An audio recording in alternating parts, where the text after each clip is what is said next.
అందరికీ వందనాలమ్మా. ఈ ఉదయ వేళ మన కొరకై సిద్ధపరచబడిన దేవుని వాక్కు ఇకను నీ దేశమున బలత్కారము అను మాట వినబడదు. జాగ్రత్తగా ఆలకించండి. దేశము అనగా మనమే. రెండవది మన కుటుంబము. బలత్కారము అనగా నష్టము.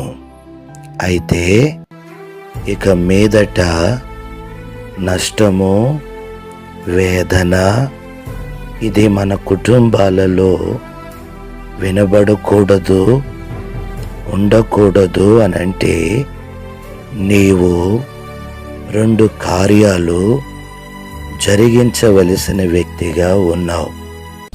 అవేమిటి అనంటే, 1 సమాధానము అనే అధికారమునకు నీవు లోబడాలి.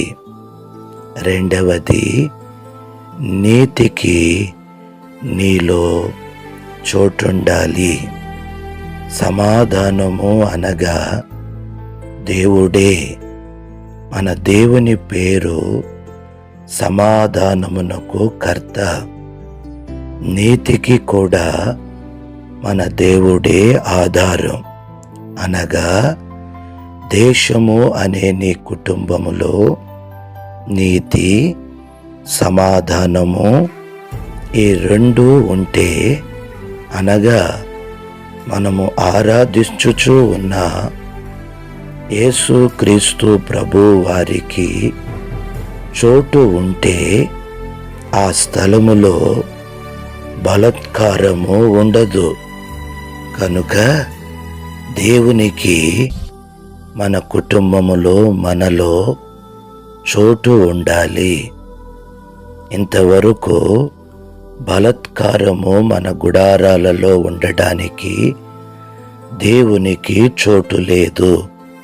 కనుక రండి, ఆత్మస్వరూపి అయిన దేవుడు మన గుడారాలలోనికి దిగివచ్చున్నట్లుగా ప్రార్థన చేసుకుందాం. ప్రేమస్వరూపి, పరిశుద్ధుడా, ఆశ్చర్యకరుడైన యేసయ్య, నీకు స్తోత్రాలు చెల్లిస్తున్నాం. అయ్యా, ఈ ఉదయ వేళ నీవు మాలోనూ మా గుడారాలలో నివసించున్నట్లుగా మమ్మను మేము పరిశుద్ధపరుచుకుని నీ పాదపీఠముగా మమ్ములను సిద్ధపరుచుకుంటూ ఉన్నాం. మా గుడారాలలోనికి, మాలోనికి ఆత్మస్వరూపిగా దిగివచ్చి బలత్కారము నుండి విడిపించి మేలు చేయుమని నజరేయుడైన యేసు నామములో ప్రార్థన చేయుచున్నాము తండ్రి. ఆమేన్. అందరికీ వందనాలమ్మా.